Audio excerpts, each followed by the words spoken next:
Hello everyone, welcome back to another video from Tech Info.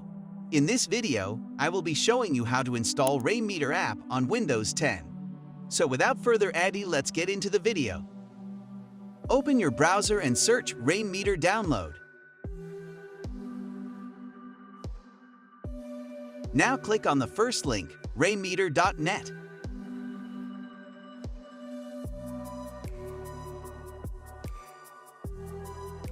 Now, click on Download and wait for the download to be finished.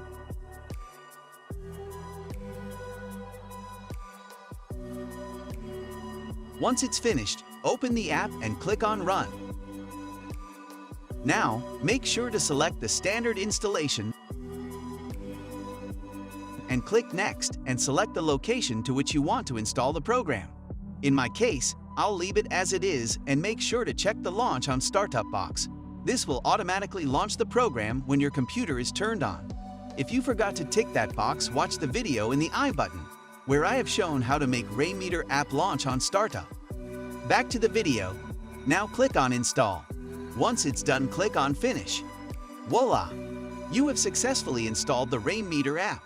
If you want to know how to install skins and the best themes to your desktop, I highly recommend you to subscribe, and you can find many helpful videos for the best desktop personalization.